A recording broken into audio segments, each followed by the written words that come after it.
महाराष्ट्र राज्य खादी आणि ग्रामोद्योग मंडळाच्या वतीने प्रत्येक जिल्ह्यात एक मधाचे गाव ही संकल्पना राबवण्यात येते। शेतकऱ्यांनी जोडधंदा म्हणून मधुमक्षिका पालन करावा आणि मध निर्मिती करावी, यासाठी त्यांना या व्यवसायाचे प्रशिक्षण आणि अनुदानावर साहित्य देणार आहेत। यासाठी 17 कोटी मंजूर केल्याची माहिती खादी ग्रामोद्योग मंडळाचे सभापती रवींद्र साठे यांनी छत्रपती संभाजीनगर येथे दिली। त्याचबरोबर मधुमक्षिका व्यवसाय करणाऱ्यांना प्रत्येक विभागात मधुमित्र पुरस्कार देण्यात येत असल्याचे साठे यांनी सांगितलंय।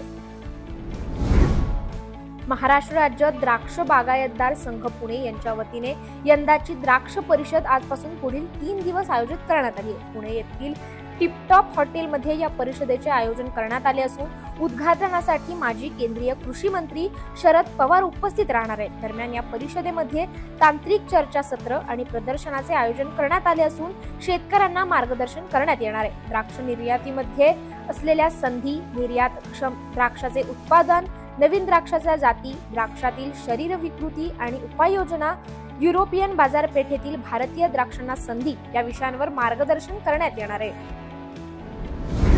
लोकसभा निवडणुकीच्या आचारसंहितेमुळे अडकलेली तलाठी पदांची नियुक्ती प्रक्रिया आता अंतिम टप्प्यात आली असून आतापर्यंत 2711 जणांनी नियुक्ती पत्रे देण्यात आली आहेत। लोकसभा निवडणुकीपूर्वी 21 जिल्ह्यांमधील 982 उमेदवारांना नियुक्ती पत्रे देण्यात आली होती, तर आचारसंहितेनंतर 1729 जणांना नियुक्ती पत्रे देण्यात आली आहेत। आदिवासी क्षेत्रातील अनुसूचित जमाती प्रवर्गातील पदांची नियुक्ती अद्याप झालेली नसली तरी अन्य प्रवर्गातील नियुक्ती करण्यात आल्याची माहिती राज्याचे अतिरिक्त जमाबंदी आयुक्त आनंद भंडारी यांनी दिली आहे।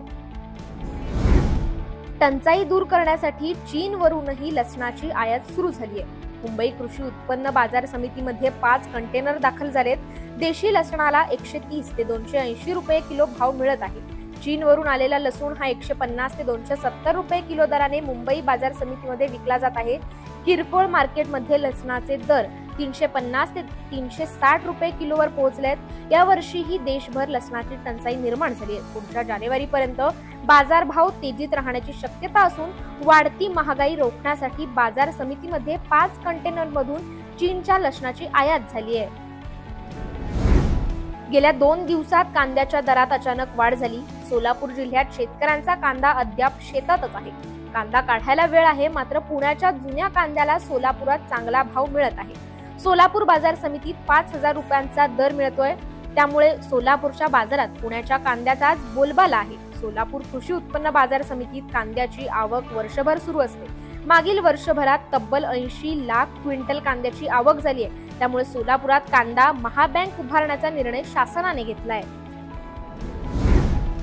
राष्ट्रीय सहकार प्राधिकरणाकडून सहकारी साखर कारखान्यांना देण्यात येणाऱ्या मार्जिन मनी लोन पासून विरोधकांच्या साखर कारखान्यांना वंचित ठेवल्याचे निरीक्षण नोंदवत हमी दिलेल्या 2282 कोटी पैकी 1746 कोटी थक हमीला उच्च न्यायालयाने स्थगिती दिली आहे। याबाबत पुणे जिल्ह्यातील रावसाहेब पवार घोडगंगा सहकारी साखर कारखान्याने न्यायालयात आव्हान दिले होते। राज्यातील आजारी साखर कारखान्यांना आर्थिक स्थैर्य यावे म्हणून राष्ट्रीय सहकार प्राधिकरणाकडून कर्ज मिळते, त्यासाठी राज्य सरकार हमी देते। साखर उद्योग क्षेत्रात तांत्रिक प्रगतीमुळे झालेले नवनवीन बदलांच्या अनुषंगाने साखर उद्योगाला दिलासा देण्यासाठी केंद्र सरकारने साखर नियंत्रण कायदा 1966 मध्ये बदल करण्याचा निर्णय घेतलाय। प्रस्तावित बदल असलेल्या सुधारित साखर नियंत्रण कायद्याचा मसुदा सरकारने जारी केला असून त्यावर 23 सप्टेंबर पर्यंत हरकती सूचना मागवल्या आहेत। देशात साखर उद्योगावर केंद्र सरकार 1966च्या साखर नियंत्रण कायद्यान्वये साखर उद्योगाच्या विविध पैलूंवर लक्ष ठेवते, ज्यात साखरेचे उत्पादन, विक्री, पॅकेजिंग आणि साखरेचे आंतरराष्ट्रीय व्यापार, विक्रीसाठी कोटा सोडणे, साखरेची आवक जावक, निर्यात, आयात, ऊस आणि साखर दर आदी बाबींची समावेश आहे। परंतु वेगाने होत असलेले तांत्रिक बदल, नवनवे संशोधन यामुळे साखर उद्योगातही वेगाने बदल होत आहेत। त्या बदलांची नोंद घेऊन आवश्यक ते बदल सुधारित कायद्यात समाविष्ट करण्यात येणार आहेत। राज्यातील अन्न प्रक्रिया उद्योगाला चालना देण्यासाठी शेतमालाचे मूल्यवर्धन करण्याकरता शेतकऱ्यांच्या सहभागाद्वारे आधुनिक तंत्रज्ञानावर आधारित प्रकल्प स्थापित करण्यास प्रोत्साहन देणे, उत्पादित अन्न पदार्थांच्या गुणवत्तेत वाढ व्हावी, ऊर्जेची बचत व्हावी यासाठीच्या प्रकल्पांच्या आधुनिकीकरणासह प्रोत्साहन देणे या उद्दिष्टांसह शेतकऱ्यांच्या उन्नतीसाठी मुख्यमंत्री कृषी व अन्न प्रक्रिया योजना ही 100% राज्य पुरस्कृत योजना सुरू करण्यात आली आहे। या अनुषंगाने मुख्यमंत्री कृषी व अन्न प्रक्रिया योजनेसाठी सन 2024-25 च्या अर्थसंकल्पामध्ये 75 कोटी रुपये एवढ्या रकमेची तरतूद करण्यात आली आहे।